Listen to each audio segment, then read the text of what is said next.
after that. Well, what's next one? What's next one? We didn't intend to have anymore. And I've been doing the Tulsa Ghost Tours now, or Spirit Tours is what I call them now.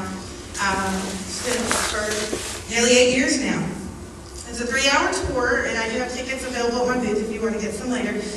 We take you around all the places in Tulsa that are haunted, and we give you all the history behind each location. So it's a fun thing to do. The reason I started that, and it became to the point where I really like to do that, I love the history of everything. And if you're anybody from Tulsa or around Tulsa, see, I know a couple of you are. Yeah. Tulsa has a pretty crazy history. It really does. A lot of people don't even know about it, but it was in 1821 where Tulsa had the largest race riots in the United States history. Right there down in downtown Tulsa.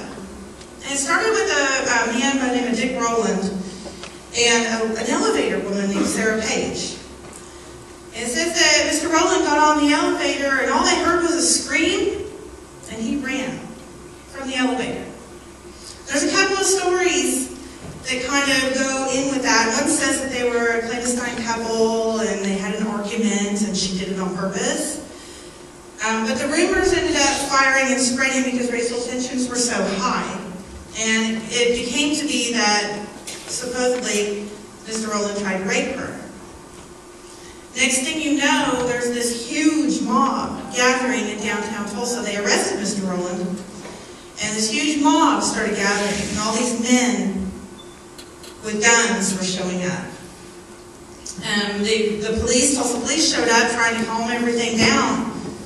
And as a black man tried to get a gun from one of the white men, and it went off, and that started it all. One gunshot up in the air. Next thing you know, there was burnings. Every building was being burnt down to the ground. There was lynchings. People were getting burned alive right in the streets for people to see. I mean, could you imagine walking out and seeing that today? This wasn't that long ago. It was 1921.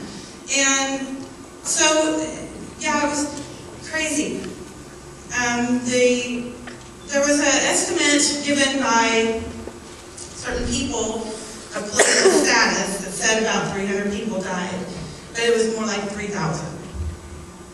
Men were being thrown up on flatbed trucks and dumped into the river. Actually, if you're familiar with Tulsa at all, we recently built what's called the BOK Center. It's a huge convention center built within the last couple of years. And even as they were digging for that, they found bones of deceased people that they believe were race riot victims. So when I started the tours, and I talk about the race riots a little bit, because nobody does. It's very quiet. None of the history books. I asked both of my kids, or one's in elementary school or middle school, and one's in high school, and they don't talk about it.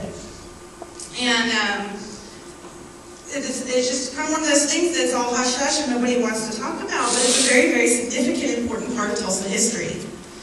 And so these lynchings went on for a good several hours, all the way into the night. People said they could see billowing smoke coming from downtown Tulsa.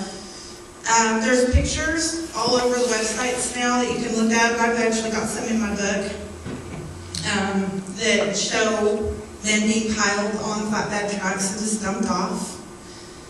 So, you know, what it used to be when I started investigating, people would be like, oh, I live on the Indian burial ground, and I'm like, oh, not again. I heard that so much, and then I began to wonder, you know, is really all of Tulsa an Indian burial ground? And then as I started researching this race riot thing, it's definitely a burial ground. Nearly all of downtown Tulsa, it seems. And as they dig around and excavate today, they're still finding bones and bodies, which is very sad.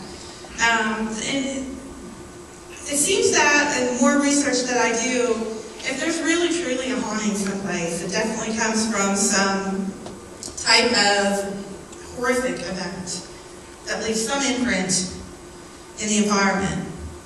One of the places that we investigated a lot is the Brady Theater. That's the largest theater west of Mississippi forever. It's huge. Enrico Caruso played there. You name it. Everybody has performed on the Brady stage. And there's a lady actually writing a book about it right now.